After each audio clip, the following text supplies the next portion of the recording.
नमस्कार मित्रांनो, मी सावित्रीबाई ज्योतिराव फुले या मालिकेच्या 8 मेच्या भागामध्ये मित्रांनो आजचा भाग खूप उशिरा आला, त्यामुळे वेळ झाला त्याबद्दल माफी असावी. तर बघा मित्रांनो, ज्योतिराव अजूनसुद्धा फादरच्या समोरच असतात आणि ते म्हणतात, खंत फक्त एवढीच फादर की एवढी उदात्त जीवनदृष्टी देणारा माझा धर्म कधीपासून जातपात मानू लागला, का ईश्वरी लेकरांना तो अस्पृश्य मानू लागला, का आदिवासी वन्य जातींना त्यानं आपलंसं केलं नाही, काही उच्च नेतेची गाडगी धर्माच्या डोक्यावरती ठेवली गेली. एवढ्या प्रश्नांची उत्तरं मिळाली ना की पुन्हा माझ्या हिंदू धर्माला झळाळी प्राप्त होईल आणि त्यासाठी मी प्रयत्न करणार फादर, पण हा पावाचा तुकडा आणि ही वाईन पिऊन नाही, तर जनाईची भाकर खाऊन, तुकोबांचं पसायदान तोषून, तुकोबरायांची गाथा माथी लावून आणि कबीराचा शेला पांघरून मी प्रयत्न करणार. होय फादर, काही मुद्द्यांच्या वरती माझं भांडण आहे, पण माझं भांडण माझ्या भावंडांच्या बरोबर आहे. आज ना उद्या ना ते घरातल्या घरातच मिटेल. आणि दुसरी गोष्ट फादर, हा पाव खाल्ल्याने मी तुमच्या नजरेत ख्रिस्ती होईन, पण हिंदूंच्या नजरेत मात्र मी बाटलेला असेन. अन्न हे पूर्ण ब्रह्म असं शिकवतो माझा धर्म. मग तेच अन्न खाण्यावरून धर्म कसा बदलता येईल? आणि हसत म्हणतात, फादर, एरवी हा पावाचा तुकडा मी आनंदाने खाल्ला असता, पण आज नाही. असं म्हणून ते फादरच्या समोर हात जोडतात आणि येतो असं सांगून उठतात आणि तिथून ते निघून जातात. तर तेव्हा आता फादर ते वाईन हातामध्ये घेतात आणि म्हणतात, ज्योती, डू रिस्पेक्ट, अंग्रेज बहुत टफ होते हैं. ये मेरे पास ये जो वाइन्स है ये रिवर है और एक दिन तुम्हें पीनी पडेगी. आणि मित्रांनो, आता हे सगळं काही ज्योतिराव आता सावित्रीमाईला सांगतात. तेव्हा सावित्रीमाईच्या डोळ्यामधून तर पाणी आलेलं असतं मित्रांनो, आणि म्हणते, धनी तुम्ही काय आहात हे मला ठाऊक आहे, पण बाकीच्यांना ठाव नाही नवं, स्पष्ट नकार का नाही दिलात? तर तेव्हा ज्योतिराव म्हणतात, सावित्री, सत्तेपुढं शहाणपण चालत नाही. आज कंपनी सरकारची सत्ता आहे, त्यामुळे त्यांना नकार देऊन मला त्यांचा अपमान करायचा नव्हता. आणि म्हणतात, एका गोष्टीविषयी मला खात्री आहे सावित्री, आपल्या धर्ममार्तंडांच्या पेक्षा हे इंग्रज सरकार दयाळू आहे आणि मला जे काही करायचं आहे ना त्यासाठी त्यांचा उपयोगच होईल.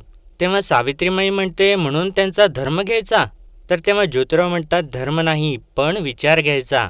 सावित्री, त्यांच्याकडे आधुनिकता आहे, शैक्षणिक धोरण आहे, ते घ्यायला काय हरकत आहे? तर तेव्हा सावित्रीमाई म्हणते, म्हणजे तुम्हाला इंग्रज दुखवायचे नाहीत? तेव्हा ज्योतिराव म्हणतात, नाही, कारण त्यांचं बोट धरूनच प्रगती शक्य आहे. आपल्या धर्मात तर ज्ञान मिळवणं गुन्हा आहे, पण कंपनी सरकारसमोर आपल्या धर्ममार्तंडांचं काही चालणार नाही. त्यामुळे इंग्रजांशी जुळतं घ्यावं लागल आणि जर प्रसंग पडला तर तडजोडसुद्धा करावी लागल. आणि असे दोघं बोलत असतात मित्रांनो. इतक्यातच बाहेरून ज्योती अशी हाक ऐकू येते. तर तेव्हा ज्योतिराव म्हणतात, सावित्री, मी घाईत आहे, मला निघायला हवं. असं म्हणून ते पुस्तक आणि गाठोडं घेतात आणि तिथून निघून जातात. तेव्हा सावित्रीमाई मात्र विचारात पडते. म्हणते, तडजोड करणार म्हणजे नक्की काय करणार? तर मित्रांनो, आता इकडं नेमकं राणोजी आता गंगाधर शास्त्रींच्याकडे आलेले असतात आणि गंगाधर शास्त्री त्यांना विचारतात, मग टांगा कशासाठी पाठवला त्या ज्योत्याला? मला वाटलं तो फादर जाऊन आता त्याला बाटवणार. तर तेव्हा राणोजी म्हणतात, देवदयेनं तसं काय बी झालं नाही बघा. तेव्हा गंगाधर शास्त्री म्हणतात, अरे काय बोलतोस तू? तो बाटावा, त्याच्या हातून अपराध घडावा असे वाटते आणि तू देवदया म्हणतोस आणि हे सांगायला तू आला होतास? तर तेव्हा राणोजी म्हणतात, अहो नाही, अहो त्या परास एक चांगली खबर आहे की. तेव्हा गंगाधर शास्त्री विचारतात, काय? तर तेव्हा राणोजी सांगतात, अहो ज्योती सदाबरोबर नगरला गेला. तेव्हा गंगाधर शास्त्री म्हणतात, बरे झाले, ब्याद गेली पुण्यातली, आता धर्मातून कधी जाईल याची वाट बघायची. आणि म्हणतात, निघ आता. तर तेव्हा राणोजी चाललेले असतात आणि म्हणतात, ते पंत मला 2 देवळं वाढवून देणार होतात, ते द्या की, ओंकारेश्वराचा आणि कसबा गणपतीचा. तेव्हा गंगाधर शास्त्री म्हणतात, ठीक, मी संबंधितांना कळवतो. तेव्हा राणोजी खुश होतात आणि म्हणतात, लई उपकार झालं बघा, असं म्हणून नमस्कार करून येतो असं सांगतात आणि तिथून निघून जातात. तेव्हा लगेचच आता गंगाधर शास्त्री विनायकला म्हणतात, विनायका, नगरला जायचं, नजर ठेवायची. तर तेव्हा विनायक लगेचच जी असं म्हणतो. त्यानंतर मित्रांनो, आता रात्री सावित्रीमाई झोपलेली असते आणि तिला ते सगळं काही आठवत असतं. सगुणाव म्हणालेली असते, फादर ज्योतीला काय म्हटला? ज्योती काय म्हटला? मला तर भ्याच वाटायला लागले बघ. तर तेव्हा ज्योतिरावांची आई म्हणलेली असते, जातीचा माणूस आपल्या दारात पाय ठेवणार नाही आणि या समजायला तू जबाबदार असशील. या घराचा सत्यानाश झाला ना तर तो तुझ्यामुळे होईल. आणि हे सगळं आठवत असताना मित्रांनो, त्याच वेळेला इकडे सगुणाव तर देवासमोर बसून रडत असते. आणि तिचं रडणं आता सावित्रीमाईच्या कानावरती पडतं आणि सावित्रीमाई लगेचच उठून सगुणाच्या समोर जाते आणि तिला बघितल्यानंतर धक्काच बसतो आणि ती विचारते, आऊ काय झालं? तर तेव्हा सगुणाव म्हणते, मी उगाच घेऊन गेले बघ ज्योतीला फादर जॉनकडे आणि त्यांनी विश्वासघात केला, आता मला त्यांच्याकडे जावंसंच वाटत नाही बघ. तर सावित्रीमाई म्हणते, अव एवढा नका विचार करू, तुम्ही कौतुकानंच केलं होतं नवं. तर सगुणाव म्हणते, आणि तुझा तरी काय दोष आहे ग, उगाच माझ्यामुळे तुला बोल बसले, वहिनीने तुला बोल लावायला नको होतं. तर सावित्रीमाई म्हणते, अहो मला नाही वाटत त्यांच्या बोलण्याचं काही, तुम्ही माझी नका काळजी करू, तुम्ही झोपा बरं या. असं म्हणून ती सगुणावला उठवते आणि झोपायसाठी घेऊन जाते. तर त्यानंतर आता दुसऱ्या दिवशी सकाळी इकडे नगरला ज्योतिराव इथं खोलीमध्ये अभ्यासच करत बसलेले असतात आणि तेवढ्यातच आता सदाशिवराव तिथं येतात आणि ते आपलं काम आटोपून आलेले असतात आणि ज्योतिरावांना म्हणतात, ज्योती उशीरच झाला बघ आज, आणि विचारतात काय केलंस मग दिवसभर आज? तेव्हा ज्योतिराव सांगतात, काही नाही, खिशात दमडी नाही म्हणून दमडी मशीद बघून आलो. तर तेव्हा सदाशिवराव विचारतात, सुंदर आहे ना? तर तेव्हा ज्योतिराव उठतात आणि सदाशिवरावांच्या शेजारी जाऊन बसतात आणि म्हणतात, सदा, ती मशीद बघताना माझ्या डोक्यात विचार आला. म्हणजे असं म्हणतात की बादशहाच्या शिपायांनी दमडी दमडी गोळा करून एवढी मोठी मशीद बांधली आणि म्हणतात, सदा ती मशीद बघताना मनात विचार आला, का एखादं मोठं काम करायचं असेल आणि सगळ्यांचा हातभार लागला तर मोठ्यातलं मोठं काम उभं करता येईल. तर तेव्हा सदाशिवराव म्हणतात, हो अगदी बरोबर आहे, मी आहे, तात्यासाहेब भिडे आहेत, सदाशिव हाटे आहेत, मोरोपंत परांजपे, सखाराम वाळवेकर असे आपल्या विचारांचे खूप जण तुझ्या पाठीशी आहेत. तेव्हा ज्योतिराव म्हणतात, तू असं म्हटलंस ना की माझा उत्साह वाढतो. तर तेव्हा सदाशिवराव म्हणतात, होईल सगळं ठीक. तर तेव्हा ज्योतिराव म्हणतात, हां सदा आपल्याला त्या फेरारबाईंच्या शाळेत जायचं होतं, त्यांना शिक्षणाचं काम करतात, त्यांचं काम बघावं असं वाटतंय. तर तेव्हा सदाशिवराव म्हणतात, ठीक आहे आजच जाऊ. तर तेव्हा ज्योतिराव खुशच होतात आणि म्हणतात, आणि नंतर लवकर पुण्याला निघावं लागल, सावित्री वाट बघत असेल, नाहीतर ही शाळा राहायची बाजूला, सावित्री माझी शाळा घेईल. असं म्हणून ते मोठ्याने हसू लागतात आणि त्यानंतर आता हे दोघे सुद्धा मिळून शाळेत जातात. तर तेव्हा ती बाई विचारते, so how was the day today? तर तेव्हा ज्योतिराव सांगतात, डिलाइटफुल मॅडम. तर तेव्हा ती बाई म्हणते, आज फिर भी थोडे स्टुडंट्स कम थे, कल जरूर आना. तर तेव्हा ज्योतिराव विचारतात, मला तुमच्या शाळेचं कॅटलॉग बुक बघायला मिळेल? तर तेव्हा ती मॅडम म्हणते, येस ऑफकोर्स, आप टाइम टेबल देख लेना and myself congratulations to you, you doing good job, this is necessary for the society. असं ते बोलत असतात तेव्हा तिथूनच एक फादर चाललेले असतात आणि त्यांच्या हातामधून, म्हणजे त्यांचा धक्का लागल्यामुळे त्यांच्या हातामधून त्यांचं बायबल खाली पडतं. तर तेव्हा ज्योतिराव लगेचच जातात आणि ते बायबल उचलतात आणि झटकतात आणि त्याला नमस्कार करून ते त्या फादरच्या हातात देत असतात. तर तेव्हा ते फादर ज्योतिरावांच्या खांद्यावरती हात ठेवतात आणि म्हणतात, by the way who you are son? तर तेव्हा ज्योतिराव सांगतात, आय एम ज्योती. तर तेव्हा ते फादर विचारतात, do you know about this book? आणि तेव्हाच मित्रांनो आता इकडे टांग्याच्या मागे विनायक येऊन त्याच्यावरती नजर ठेवत असतो आणि ते सगळं काही बघत असतो. तर तेव्हा ज्योतिराव इकडे सांगतात, होय हे परमपवित्र बायबल आहे, यातील मानवतेचा संदेश मी आणि सदाशिव कायम मनात ठेवतो.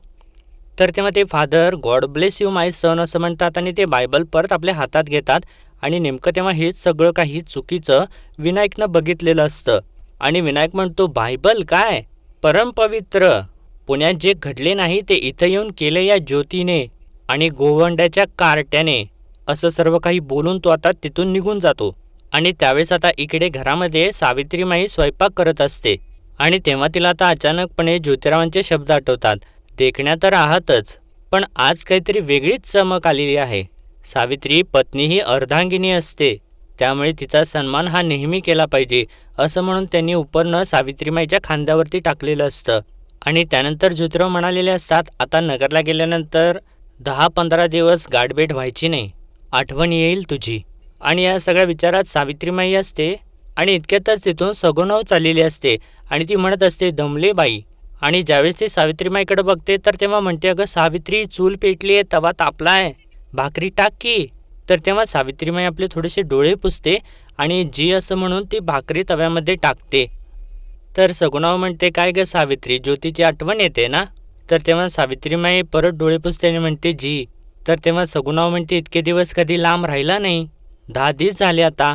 तेव्हा सावित्रीमाई म्हणते, काय बी ख्याली खुशाली नाही, खुशालाची 2 बोटाची चिठ्ठी तरी पाठवायची. तर सगुणा म्हणते अगं मग तू लिही की. लिही तू. तर सावित्रीमाई विचारते मी. तर सगुणा जरा आजूबाजूला बघते आणि म्हणते अगं तू एवढं लिहायला वाचायला शिकलीयस, तू लिही की. ती पाठवायची कशी आणि कोणाबरोबर ते मी बघते, तू लिही. शिकलीयस ना, लिही की मग. आणि मित्रांनो आता ही असं बोलत असताना इथून रखमा येते आणि विचारते कोण शिकले लिहायला. तर सगुणा म्हणते अगं लिहायला शिकले असं म्हटले मी. तर रखमा म्हणते वाग वा सगुणा, तू तर काय धचा माग करायलाच बसलेस की. तर सावित्रीमाई म्हणते थोरल्या सासूबाई लुगडं लई भारी हाय, वाण चांगला आहे आणि किनार तर बाई बाई बाई. तर सगुणा सुद्धा म्हणते हां लई भारी आहे. तर रखमा लगेचच हरकून जाते आणि म्हणते हाय का नाही माझ्या भावानं दिली आहे आणि विचारते आवडलं का तुला. तर तेव्हा सावित्रीमाई म्हणते हां जी आवडले की. तर रखमा परत विचारते पण ते चिठ्ठीचं काय म्हणत होतासा. तेव्हा सावित्रीमाई परत विषय बदलते आणि म्हणते पुण्यात नाही असलं लुगडं मिळत नाही.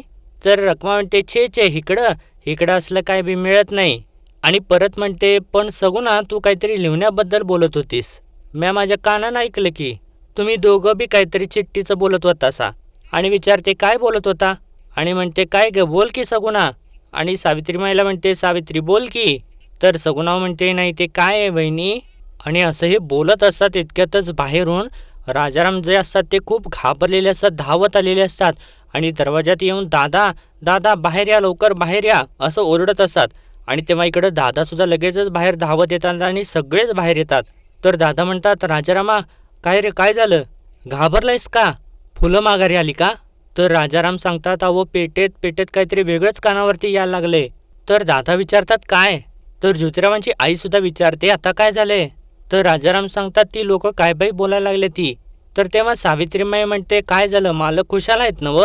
तर राजाराम म्हणतात अगं कशाचं खुशाल, ज्योतीने जे करू नाही ते केलंय. आणि सांगतात दादा आपल्या ज्योतीनं धर्म बदललाय.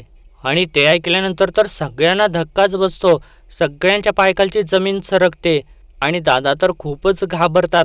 तर रखमा दंगा करू लागते, म्हणते अरे देवा याच्यासाठी ज्योती गेलाय वय नगरला. तेव्हा सावित्रीमाई म्हणते नाही असं काय बी झालं नसणार, मी सांगते लोकांना. तर रखमा म्हणते वा कोणत्या लोकांनी सांगणार आहेस आणि किती लोकांनी सांगणार आहेस. तर सगुणा सुद्धा म्हणते नाही माझा ज्योती असं काहीच करायचं नाही. तर पार्वती विचारते अहो तुम्ही बराबर ऐकलं ना व, म्हणजे खातरजमा केली का नाही. तर इतक्यात जाता राणूजी सुद्धा धावत येतात आणि म्हणतात वय तर म्या खातरजमा करून आलोया. 10 दिवसापूर्वी पुण्यातनं दोघं गेलती, त्या दोघांनी बी ख्रिस्त धर्म घेतल्याची खबर पक्की हाय. आणि आता असं त्यांनी सांगितल्यानंतर कोणाला तर काही कळेनासच होतं आणि सगळेजण तोंडाला हात लावतात. तर तेव्हा त्या सावित्रीमाईला तो क्षण आठवतो ज्यावेळेस जाता जाता ज्योतिरावांनी सांगितलेलं असतं पण कंपनी सरकारसमोर आपल्या धर्मातल्या धर्ममार्तंडांचं काही चालणार नाही, त्यामुळे इंग्रजांशी जुळतं घ्यावं लागल, प्रसंग पडला तर तडजोड करावी लागेल. तेव्हा ज्योतिरावांची आई म्हणते दोघं म्हणजे. तर तेव्हा दादा म्हणतात अहो दोघं म्हणजे आपला दिवट्या ज्योती आणि तो सदाशिव. आणि त्याच वेळेला आता इकडे मित्रांनो सदाशिवरावांच्या घरामध्ये सुद्धा गोंधळ उडालेला असतो.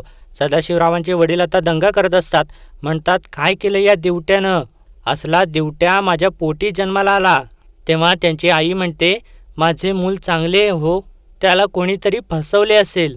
तिने त्रिकाळ स्नान संध्या करणारा माझा सदाशिव ही असे धर्मांतर करणार नाही हो. तर त्यांचे वडील म्हणतात केले हो, आता जगणं कठीण होणार. तर तेव्हा सदाशिवरावांची बायको म्हणते परंतु इकडील स्वारी असं कधीच करणार नाही हो. तर तेव्हा त्यांचे वडील म्हणतात खबर खात्रीशीर आहे आणि म्हणतात देवा गणराया का रे तुझी ही वक्रदृष्टी माझ्यावर, का त्याला ख्रिस्ती धर्माची गोडी लागावी. तर इतक्यातच बाहेरून आवाज येतो कारण कुसंगत, त्याला ज्योत्याची कुसंगत नडली असं म्हणून आता गंगाधर शास्त्री आतमध्ये येतात. तर तेव्हा सदाशिवरावांचे वडील लगेचच त्यांना नमस्कार करत पुढे जात असतात. तर तेव्हा गंगाधर शास्त्री त्यांना तिथेच थांबवतात. तर इकडे आता त्याच वेळेला दादा एकदम रागारागात विचारतात खबर पक्की हाय का आप्पा. तर तेव्हा राणूजी सांगतात वय तर म्हणून तर मी पळत आलोया. तर दादा डोक्यालाच हात लावतात आणि म्हणतात अरे देवा. तर इकडे आता गंगाधर शास्त्री म्हणतात पहिल्या दिवसापासून सांगत होतो बल्लाळ तुझ्या सदाशिवला आवर, परंतु तू ऐकले नाहीस. तर तेव्हा सदाशिवरावांची बायको म्हणते तिकडनं असं वर्तन होणार नाही.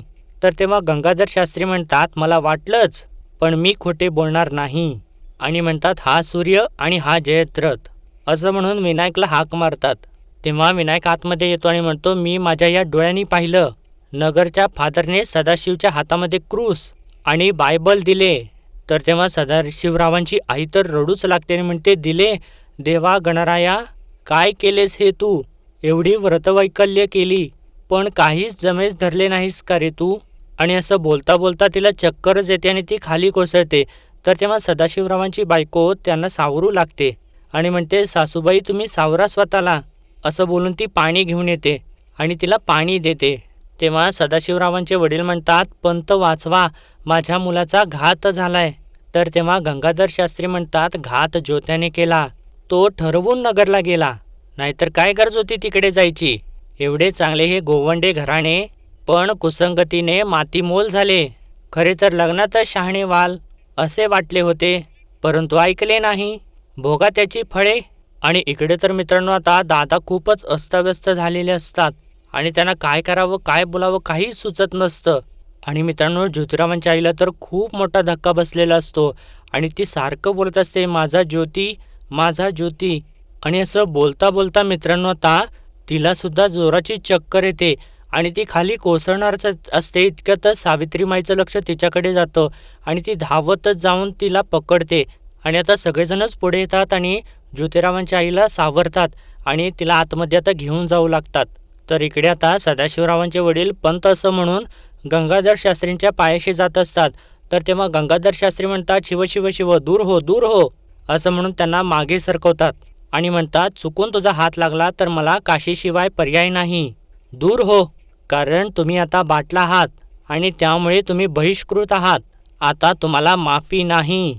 तर तेव्हा सदाशिवरावांची आई म्हणते, मुलाचा अपराध पोटात घालावा, काहीतरी मार्ग काढा हो, असं ती हात जोडून बोलत असते.